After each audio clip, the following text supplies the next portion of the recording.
Okay, welcome back to Mumford Restoration. We're taking a look at something unique that we're going to restore. It's not every day that we get a fossil.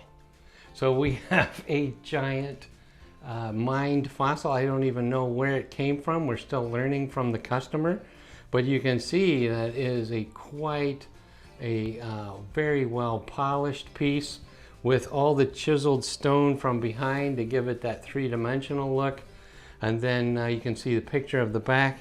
And basically we have a very large chip right here at the bottom. You guys can probably see that.